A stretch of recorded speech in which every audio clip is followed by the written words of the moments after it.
আজকে তোমাদের সাথে আমি একটা অসাধারণ চিকেনের রেসিপি শেয়ার করব। তো যার জন্য আমি চিকেন নিয়ে নিয়েছি। আর এখানে কতটা চিকেন আছে আমি ঠিক বলতে পারবো না। আর এখানে গোটা গরম মশলা, আমন্ড, গোটা জিরে, গোটা ধনে, মৌরি। আর আমার কাছে কাজু ছিল না, এর জন্য আমি নিতে পারিনি। তোমাদের কাছে কাজু থাকলে কাজু অবশ্যই নেবে। আর নেব একটা শুকনো লঙ্কা। শুকনো লঙ্কাটা আমি আগে তাওয়াতে ভালো করে সেঁকে নিচ্ছি, না আমাদের শুকনো লঙ্কা না ভালোভাবে সেঁকে না। তো এটাকে ড্রাইভাবে এটাকে গুঁড়ো করতে হবে। এরপর একটা কড়াই তেল দিয়ে দিয়েছি। তেল দিয়ে পেঁয়াজটা একটু বেশি পরিমাণে নেবে যাতে গ্রেভিটা ভালো হয়। তো আমি পেঁয়াজটাকে এবার যাতে বেরেস্তা মতো ভাজা হয় সেরকমভাবে ভাজতে হবে। এরকম ঠিক এরকমই হবে পেঁয়াজটা ভাজা। এরপরে আমি যেটা দেবো, জল দেবো সামান্য, যাতে আমার শুকনো যে আমি মশলাগুলো করেছি ওগুলো যাতে পুড়ে না যায়।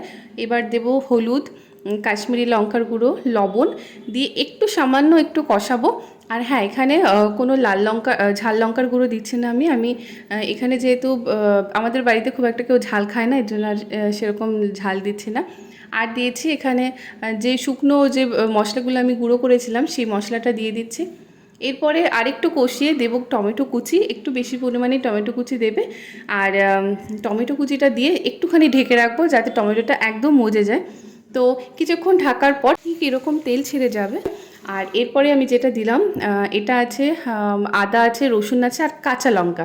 আমি বেশিরভাগ কাঁচা লঙ্কাতেই রান্না করি। গুঁড়ো মানে যে লাল ঝাল গুঁড়ো লঙ্কাটা ওটা খেতে আমি খুব একটা পারি না। এরপরে দেবো আমি 2 চামচ টক দই। টক দই দিয়ে কিছুক্ষণ নাড়াচাড়া করে ঢেকে রাখবো। এটা বেসিক্যালি না ঢেকে ঢেকেই রান্না হয়, তাহলে আরও ফ্লেভারটা ভালো আসে। এরপর আর সেরকম কিছুই দেওয়ার নেই। এরপর যে চিকেনটা আছে, চিকেনটা ভালো করে জল ঝরিয়ে দেবে, নাহলে চিকেনের থেকে না খুব জল বেরোয়।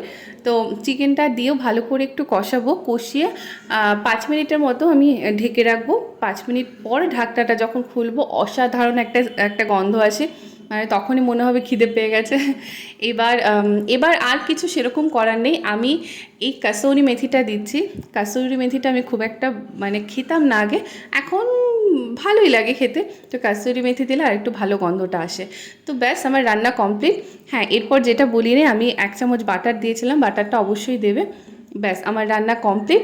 আর তোমরা অবশ্যই কিন্তু বাড়িতে ট্রাই করে দেখবে। আমার তো খুব ভালো লেগেছে, বাড়ির সবারও খুব ভালো লেগেছে। কিন্তু চিকেনের এক্স্যাক্ট নামটা আমি বলতে পারছি না তোমাদের। নাম দিয়ে কী হবে, খেতে ভালো হলেই সব থেকে ভালো। আজকে চিকেনটা তো দেখালাম আমি, কিন্তু চিকেনের নামটা আমি জানি না কি নাম। তো তোমাদের যদি নাম মানে এই রান্নাটা যদি কেউ তোমরা জেনে থাকো, আমাকে একটু জানিও কি নাম এটা। তো আজকে চিকেনের পাশাপাশি কি কি মেনু আছে সেটা তোমাদের দেখাই। ভাত তো আছে, এই হচ্ছে কুমড়ো সেদ্ধ, আর এখানে আছে একটা চচ্চড়ি, আর এই হচ্ছে সেই চিকেনটা। শুধু আমি বলে দেখো, সবাই এত ফাস্টফুড খাচ্ছে, তাই বাড়ির একটু হেলদি খাবার একটু খাওয়াই দরকার। এই কুমড়ো সেদ্ধটা, এটা কেউ খাও না কি জানে, হচ্ছে কাঁচা কুমড়ো, মানে এটা পাকা কুমড়ো না, কাঁচা কুমড়ো সেদ্ধ। এটার টেস্টটা হয় একটু মিষ্টি হয় আর একটু ঘি ঘি গন্ধ হয়, আমার খুব ভালো লাগে। আমরা তো মানে বাজে খাবার দাবার খাই, তাই প্রতিদিন আমার মনে হয় যদি ভাতের সাথে একটু সেদ্ধ, মানে এরকম একটু সেদ্ধ যদি খাওয়া যায়, যেমন গাজর সেদ্ধ আছে, আলুটা এখন সবাই অ্যাভয়েড করে, কাঁচা কুমড়ো সেদ্ধ আছে, এরকম কাঁচা কুমড়ো সেদ্ধ, অনেক কিছু সেদ্ধ আছে, ব্রকলি সেদ্ধ, এরকম আমার মনে হয় যদি একটু সেদ্ধ খাওয়া যায় তাহলে আমাদের পক্ষে অনেক ভালো। তো আমার খুব ভালো লাগে, আমার সেদ্ধ জিনিসটাই ভালো লাগে। তো যাই হোক, দুপুরের মেনু সবাই দেখে নিয়েছো। আর হ্যাঁ, শুধু আমি খেলে হবে না, তোমাদেরকেও খেতে হবে। এরকম প্রতিদিন একটু পাতে একটা করে সেদ্ধ রাখলে অনেক অনেক ভালো থাকা যায়, পেটটাও ভালো থাকে। এখানে চলছে একটা ওয়েব সিরিজ দেখতে দেখতে, আর আমার বোন চিকেন খাবে না, মাছ খাবে। চলো টাটা।